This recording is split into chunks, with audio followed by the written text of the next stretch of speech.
I still can't believe how utterly insane that whole situation was.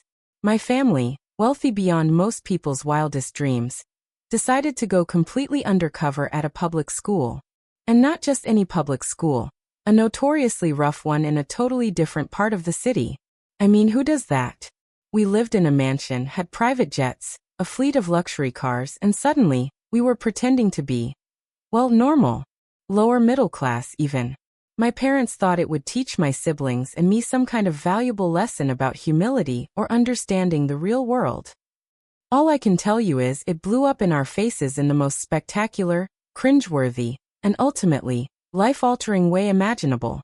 By the end of it all, I questioned everything I thought I knew about my family, about money, and about what truly matters. Was I wrong for how I reacted when everything inevitably came crashing down? Tell me, honestly, would you have done the same thing if your entire privileged world was exposed and shattered for a social experiment gone horribly wrong? It all started subtly enough. My dad, Arthur Sterling, is a tech mogul, practically a household name. My mom, Eleanor, runs several successful charities and sits on various prestigious boards. My older brother, Julian, was already attending an elite boarding school, and my younger sister, Chloe, and I were both enrolled in the most exclusive private academy in the state. Our lives were a constant stream of bespoke clothing, private tutors, international holidays, and every material comfort you could possibly imagine. We didn't want for anything ever. I always just assumed this was how life was for everyone at our level. It wasn't something I really thought about, it was just our normal. Then came the family meeting. My parents called us into the grand library, which was unusual. Usually, family meetings involved discussing summer travel plans, or which charity gala we'd be attending next. This time, the mood was different. My dad, ever the stoic businessman, began by saying, "Children, your mother and I have been discussing your upbringing." He paused, adjusting his glasses. "While we've provided you with every advantage, we worry that you're growing up in a bubble. You lack a fundamental understanding of the struggles faced by the vast majority of people." My mom, always the softer touch, chimed in, "We want you to see the world from a different perspective, to appreciate what you have, and to develop empathy." Julian, being the eldest and already a bit cynical, rolled his eyes. "Are we going on a poverty tourism trip then?" My dad actually chuckled, a rare sound. "No, Julian. We're going to immerse ourselves." And that's when he dropped the bomb. "We're going to move to a new neighborhood, a modest home, and you too," he looked at Chloe and me, "will be attending a local public school for the next semester." My jaw practically hit the Persian rug. Chloe, who was 13 at the time and obsessed with her designer clothes, looked like she might faint. "A public school? Are you serious? But what about my friends? My writing lessons? The school play?" I was 16, and equally horrified. "Dad, Mom, this is insane.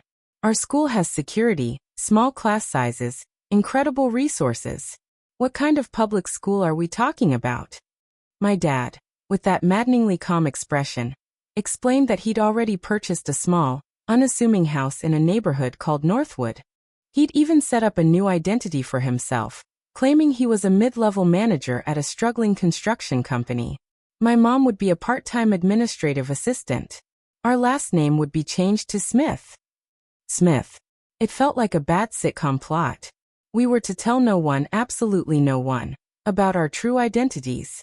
No luxury cars, no private chefs, no designer anything. We were given strict instructions on what to wear, how to talk, even how to act. It was an entire performance.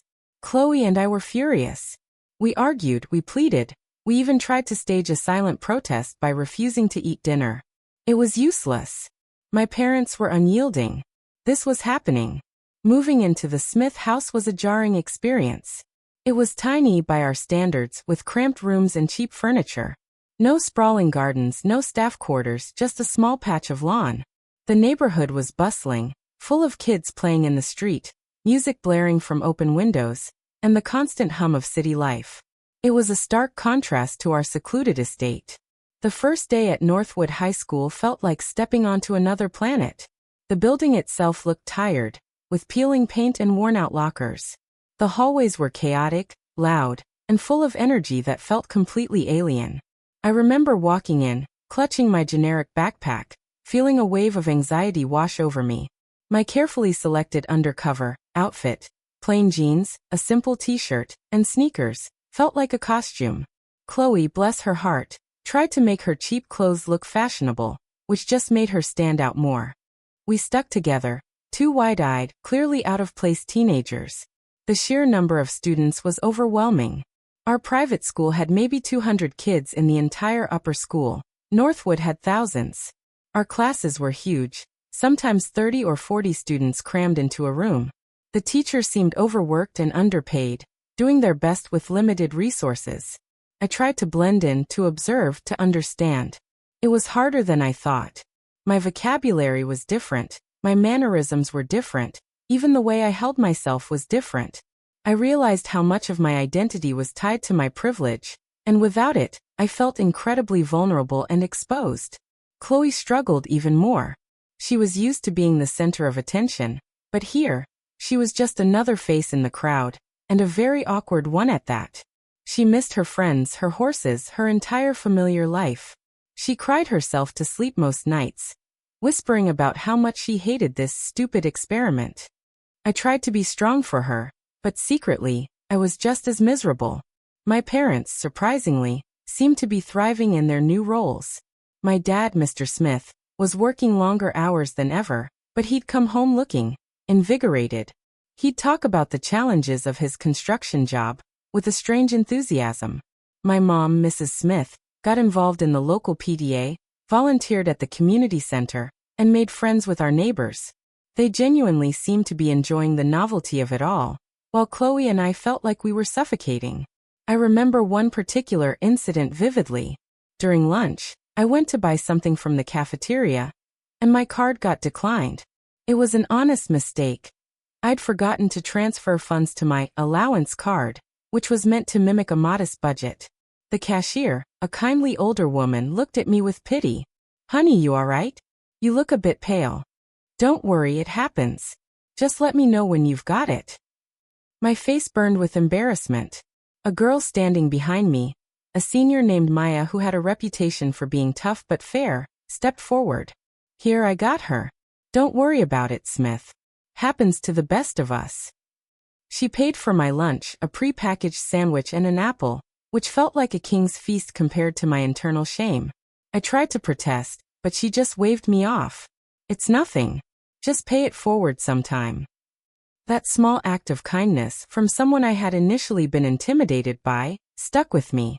It was a stark contrast to the transactional relationships I was used to in my privileged world. At our private school, if someone paid for your lunch, it was usually because you'd lent them your private jet for the weekend. Here it was just human. As the weeks turned into months, Chloe and I slowly started to adapt, or at least we learned to pretend better. I even made a few friends. There was Marcus, a quiet, brilliant guy who loved coding, and Sarah, a fiery activist who was always organizing protests for social justice. They were nothing like my friends back home. They talked about things that mattered: systemic inequality, climate change, future aspirations that weren't simply inheriting the family business. I found myself genuinely enjoying their company, enjoying learning about their lives, their struggles, their hopes. I started to see the cracks in my parents' grand experiment. They wanted us to learn humility, but they were doing it from a position of absolute safety. They could always pull the plug, return to their opulent lives, and dismiss it all as an interesting anecdote. We, however, were truly living it. We were building genuine connections under false pretenses. The guilt started to gnaw at me. Every time Marcus talked about his mom working 2 jobs to put food on the table, every time Sarah passionately explained the challenges faced by her community, I felt a pang of shame. I was sitting there, nodding along, pretending to understand, while secretly knowing I could solve all their problems with a single phone call. One day, Sarah invited me to a rally she was organizing downtown. It was about funding for public schools, something she felt incredibly passionate about. "It's important, you know," she said, her eyes shining with conviction. "Kids like us, we deserve the same resources as the fancy private schools. We shouldn't be penalized just because our parents aren't billionaires." Her words hit me like a punch to the gut. I mumbled something about checking my schedule, my heart hammering in my chest. How could I go? How could I stand there, advocating for something that, by my very existence, I was a living contradiction of? The weight of the secret became unbearable. I started to resent my parents for putting me in this position. They wanted us to learn, but they hadn't considered the emotional toll of living a lie. Chloe, meanwhile, had found a surprising outlet. She joined the drama club and discovered a knack for stage design. She was still a bit awkward, but she was finding her footing, making new friends who appreciated her creativity, not her family name. It was both a relief and another layer of complexity. She was genuinely happy, but it was all built on a foundation of deception. I started to have nightmares. Nightmares where my true identity was revealed in front of the entire school, where Marcus and Sarah looked at me with disgust and betrayal. Nightmares where my parents stood by, smiling, oblivious to the emotional wreckage they had created. The facade was starting to crack, not just for me, but within the Smith family dynamic. My dad, despite his initial enthusiasm, was starting to show signs of stress. His construction company cover story was becoming increasingly elaborate, and he was struggling to keep up with the demands of a genuinely demanding job, albeit a pretend one. My mom, while still involved in the community, was clearly missing her old life, her friends, her charities that actually made a global impact, not just a local one. The experiment was becoming less about learning and more about enduring. So that's the situation I was in. I was caught between two worlds, feeling like a fraud in both. My genuine connections were built on lies, and the truth felt like a ticking time bomb. I had to make a choice. I knew this charade couldn't last forever, and I felt a desperate need to reclaim some semblance of honesty in my life, even if it meant shattering the fragile peace we had built. Before I tell you what happened next, I want you to pause and comment below what you would have done in my shoes. Would you have kept the secret, tried to ride it out? Or would you have found a way to expose the truth, no matter the consequences? The breaking point came during a history class presentation. We were discussing economic disparities, and Sarah, being Sarah, passionately argued about the lack of opportunities for students from lower-income backgrounds. She spoke about how unfair it was that talent and hard work weren't enough, that sometimes you just needed a lucky break, a powerful connection, or simply to be born into the right family. Her eyes met mine across the classroom, and I saw a flicker of something, a silent plea for understanding, for agreement. My stomach clenched. I couldn't do it anymore. I couldn't sit there and pretend. When the teacher opened the floor for discussion, I took a deep breath, my heart pounding so hard I thought everyone could hear it. I agree with Sarah. I began, my voice trembling slightly. But I think there's more to it than just luck or connections. Everyone looked at me, surprised. I was usually quiet in class. I think sometimes, people from privileged backgrounds, they don't even realize the advantages they have. They don't see the struggle. I paused, my gaze drifting to my parents, who were volunteering as parent-teacher liaisons that day, and were sitting at the back of the classroom, observing. My mom looked confused, my dad unreadable. They might think they're doing something good, something noble, by experiencing another way of life. I continued, my voice gaining strength. But if they're not truly committed, if they have an escape route, then it's just a performance. And it's unfair to the people who don't have that choice. The words hung in the air. The other students exchanged glances, picking up on the strange intensity in my voice. Sarah looked at me with a mix of curiosity and concern. My parents' faces were etched with a growing understanding, a dawning horror. I saw my dad clench his jaw.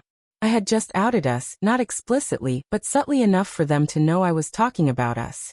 I finished my thought. It can be incredibly damaging to build relationships based on a lie, even if the intention was good, because when the truth comes out, it destroys everything. Later that day, all hell broke loose. My parents confronted me at the Smith house. My dad's face was a mask of fury. What was that, young lady? What were you trying to do? My mom looked hurt, almost betrayed. We were trying to teach you a lesson, darling. To make you a better person. I finally snapped. All the resentment, the guilt, the pressure, it all came pouring out. A lesson? You call this a lesson? You made us lie to everyone, to our new friends. You made us live a fake life while you played at being normal. Do you have any idea how much guilt I've been carrying?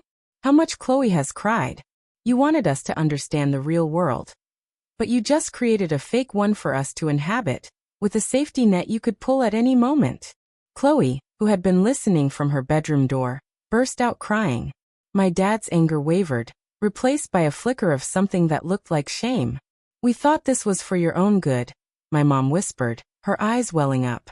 It was selfish. I retorted, tears streaming down my own face now. It was for your good, so you could feel better about raising privileged children. But you didn't think about us, about the friendships we were building, about the trust we were earning under false pretenses. The fallout was immediate and brutal. My parents, reeling from my outburst and the implicit exposure, decided to end the experiment then and there. We packed up the Smith house within days and moved back to our mansion. It felt like walking into a gilded cage. But the real consequences were at school. News travels fast, especially in a public school environment. Within a week, rumors started swirling. Someone must have overheard my outburst, or perhaps my parents made a hasty retreat that drew attention. Soon everyone knew. The Smith family wasn't just wealthy. They were the Sterlings, billionaires, masquerading as commoners. The reaction was devastating. Marcus wouldn't even look at me. Sarah confronted me in the hallway, her face contorted with anger. How could you? All those talks, all those discussions about inequality. And you were just playing us? It was all a big joke to you, wasn't it? Her words cut deeper than any physical pain. I tried to explain, to apologize, to tell her that I hadn't wanted to lie, that I had genuinely valued our friendship. But it was too late. The trust was shattered. Chloe faced similar scorn, though hers was often laced with more pity than anger. The drama club members felt used, believing she had only joined to slum it. She became withdrawn, refusing to leave her room, heartbroken by the loss of her newfound friends. My parents, surprisingly, were also affected. The local paper, picking up on the bizarre story, ran a front-page exposé. Billionaire family's bizarre social experiment unravels at Northwood High. It painted them as out of touch, manipulative, and condescending. Their reputations took a hit, not financially of course but socially. Many of their philanthropic endeavors were scrutinized, viewed through the lens of their recent experiment. They were forced to issue a public apology, which felt hollow and performative to me. In the aftermath, my relationship with my parents was fractured. We were living under the same roof, but there was a palpable distance.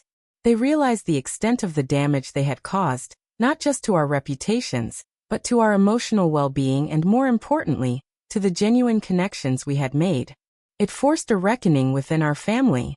We started going to family therapy, something I never imagined the Sterlings would ever need. Slowly, painfully, we began to talk, to truly listen to each other. I explained the feeling of betrayal, the burden of the lie, the profound sadness of losing my friends. My parents, to their credit, listened. They admitted their mistake, acknowledged their arrogance, and expressed genuine regret for the pain they had caused. It wasn't a magical fix. I still haven't fully reconnected with Marcus or Sarah, though I did write them each a heartfelt letter, explaining my perspective, not as an excuse, but as an attempt at honesty. I don't know if they'll ever forgive me, but I felt it was important to try. Chloe eventually found solace in art, retreating into painting and sculpting, expressing her complex emotions through her creations. She still carries the scars of that semester, but she's also a more resilient, introspective person because of it. As for me, the Undercover experience fundamentally changed my perspective on wealth, privilege, and personal responsibility. I no longer take my life for granted. I've started volunteering at a local community center, not as an experiment, but out of a genuine desire to contribute, to learn, to connect without pretenses. I'm exploring different career paths, considering options that are about impact, not just profit. The experience taught me that true understanding comes from genuine engagement, not from a manufactured immersion. It taught me that kindness, empathy, and honesty are far more valuable than any amount of money. So, that's my story. It's messy, it's complicated, And it taught me more about life than any private tutor ever could. If you were on my side, if you understood the impossible position I was in, please like this video. Subscribe for more stories like this, stories about real-life dramas and the lessons learned. And most importantly, share your final thoughts on this whole mess in the comments section below. What would you have done differently? Do you think my parents' intentions, however misguided, had any merit? I'm genuinely curious to hear what you think. I'll see you all in the next story.